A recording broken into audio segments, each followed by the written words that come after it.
Dear viewers, नमस्कार। Current events in 2 minutes में एक बार पुनः आपका स्वागत है। जब भी अपने देश से बाहर या बाहर के किसी भी राष्ट्राध्यक्ष का अपने देश में कोई यात्रा होती है तो विदेश नीति पर अवश्य विमर्श खड़ा होता है और आकलन किया जाने लगता है कि देश की विदेश नीति में क्या किसी बदलाव के संकेत हैं या फिर यथारूप में विदेश नीति आगे बढ़ रही है।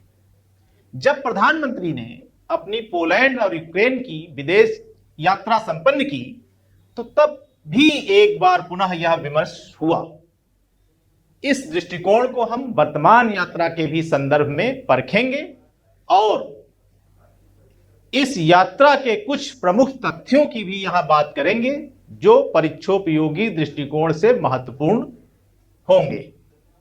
देखिए, जब 1977 की जनता पार्टी की सरकार में तत्कालीन विदेश मंत्री अटल बिहारी वाजपेयी से पूछा गया कि अब भारत की विदेश नीति में क्या बदलाव आ जाएगा, कारण कि एक लंबी यात्रा के बाद, इमरजेंसी के बाद ऐसा लगने लगा था कि अब कांग्रेस की सरकार पूरी तरह से पतन की ओर उन्मुख है और अब नई सरकार गठन हुआ है तो विदेश नीति में भी बदलाव आएगा। तब उन्होंने जो जवाब दिया था उसको सुनने लायक है। उन्होंने कहा था कि विदेश नीति देश की होती है, दल की नहीं। भारत की विदेश नीति कमोबेश श्री अटल बिहारी वाजपेयी के इस दर्शन पर ही लगातार आगे बढ़ रही है। यह अलग बात है कि समय समय पर परिस्थितियों के अनुरूप देश हित में विदेश नीति में थोड़ा बहुत विचलन आता रहा है। इसीलिए जब प्रधानमंत्री ने अपने पोलैंड और यूक्रेन के दौरे पर यह वक्तव्य दिया कि भारत की नीति यानी विदेश नीति अब सभी से समान दूरी की नहीं बल्कि समान रूप से नजदीकी बढ़ाने की है, तब यह बात विमर्श के केंद्र में आ गई कि क्या भारत की विदेश नीति बदल रही है। वस्तुतः शीत युद्ध काल में दोनों महाशक्तियों से समान दूरी बनाने की नीति अवश्य थी, लेकिन ठीक उसी समय नेहरू, नासिर और टीटो ने मिलकर समान विचारधारा के राष्ट्रों के साथ नजदीकियों का एक आंदोलन खड़ा किया था। उस गुट ने निरपेक्ष आंदोलन के सदस्यों की संख्या अपने प्रारंभिक 25 से बढ़कर जल्द ही 120 तक जा पहुंची थी। वास्तव में जरूर दोनों महाशक्तियों से दूरी बनाने की थी, लेकिन ऐसा नहीं था कि सभी देशों के साथ हम विदेश नीति में दूरी बना रहे थे। वास्तव में तमाम राष्ट्रों के साथ नजदीकियों का एक महा आंदोलन खड़ा हो रहा था, जिसे हम लोग गुट निरपेक्ष आंदोलन के रूप में जानते हैं। प्रधानमंत्री के इस दौरे और उसके पूर्व के विदेश दौरे की एक खास बात यह थी कि पिछले दौरे में ऑस्ट्रिया की किसी भारतीय प्रधानमंत्री की 40 वर्षों बाद यह यात्रा थी, तो पोलैंड की यात्रा 45 वर्षों बाद हुई। दरअसल किसी भारतीय प्रधानमंत्री की यात्रा में इतना ज्यादा अंतराल रहने का मूल कारण क्या था? कारण मूल यह था कि ये देश महाशक्तियों के गहरे प्रभाव क्षेत्र में रहे थे और हमारी तो नीति ही थी महाशक्तियों से समान दूरी बनाने की। यूक्रेन की यह यात्रा भी किसी भारतीय प्रधानमंत्री की पहली यात्रा थी। वास्तव में यूक्रेन भी रशिया के प्रभाव में ही था। अब हम कह सकते हैं कि भले ही यह चर्चा में हो कि वर्तमान पोलैंड एवं यूक्रेन की यात्रा शांति की पहल हेतु की गई है, लेकिन वस्तुतः यात्रा भारतीय विदेश नीति के अनुरूप युद्ध से अपनी दूरी दर्शाने और संतुलन साधने की यात्रा थी। यानी हम दूरी जो बना रहे थे युद्ध से बना रहे थे और नजदीकी राष्ट्रों से बना रहे थे।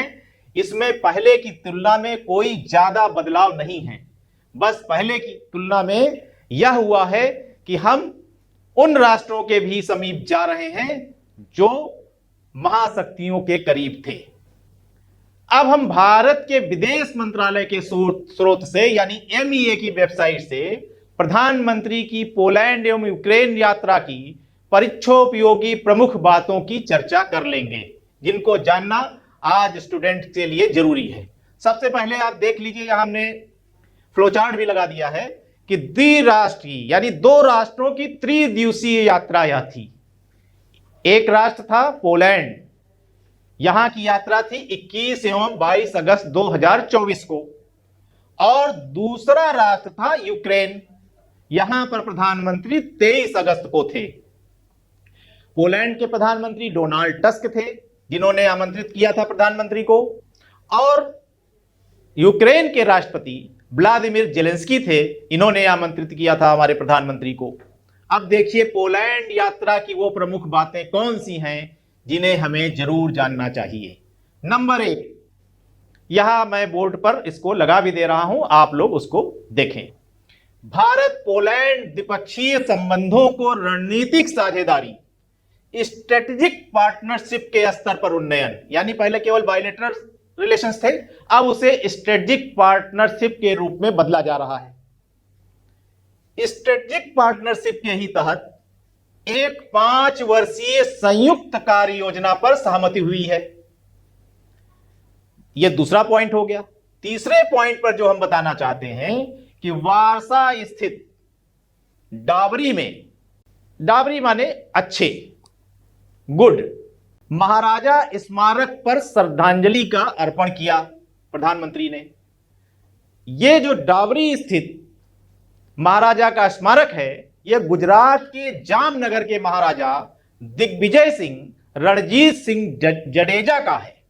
इन्होंने द्वितीय विश्व युद्ध के दौरान हजारों पोलैंड के बच्चों को आश्रय प्रदान किया था, इसीलिए उन्हीं की याद में यह स्मारक बनाया गया है।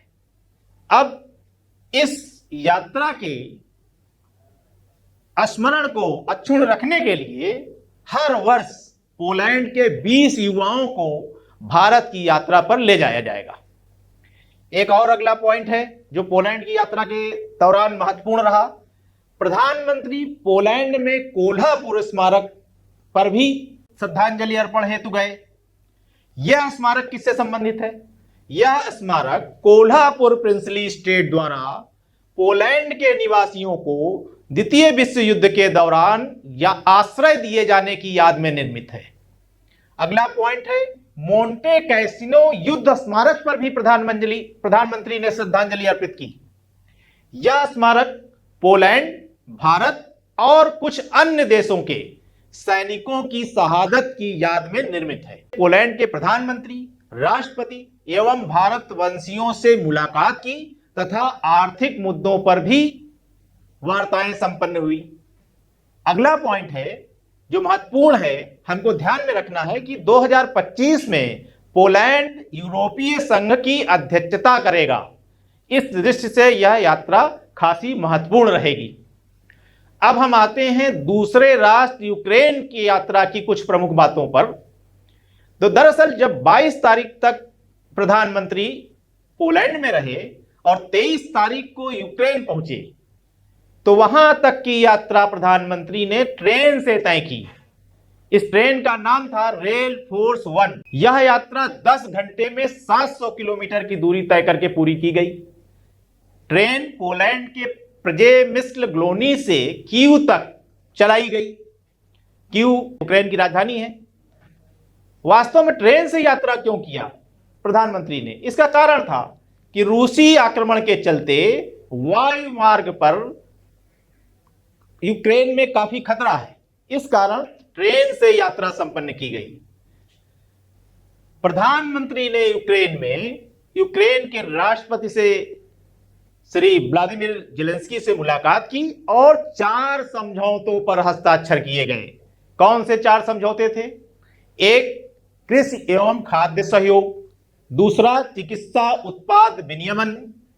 तीसरा, भारतीय मानवीय अनुदान सहायता। और चौथा, 2024 से 28 के लिए सांस्कृतिक सहयोग कार्यक्रम। अब अगला जो महत्वपूर्ण बिंदु है जो यूक्रेन यात्रा के दौरान हमें जानना चाहिए, वह यह है कि कीव स्थित ओएसिस ऑफ पीस पार्क में स्थित महात्मा गांधी की प्रतिमा पर भी श्रद्धांजलि अर्पण किया प्रधानमंत्री ने। और प्रधानमंत्री कीव में यूक्रेन के राष्ट्रीय इतिहास संग्रहालय में बच्चों पर एक मल्टीमीडिया सहित प्रदर्शनी थी, वहां का दौरा किया। और प्रधानमंत्री ने यूक्रेन को 4 भीष्म क्यूब भेंट किए। भीष्म यानी भारत हेल्थ इनिशिएटिव फॉर सहयोग, हित एंड मैत्री। प्रत्येक भीष्म क्यूब में सभी प्रकार की चोटों और चिकित्सा परिस्थितियों के लिए प्राथमिक देखभाल हेतु दवाइयां और उपकरण शामिल हैं। वास्तव में आज के युद्ध की दशा में यूक्रेन को इसकी बहुत ही ज्यादा जरूरत है, तो यहां से इसकी आपूर्ति की गई। इसके बाद और राजनयिक स्तर पर, कूटनीतिक स्तर पर वार्ताएं संपन्न हुई और प्रधानमंत्री स्वदेश वापस आ चुके हैं। इस टॉपिक में बस इतना ही। Thank you.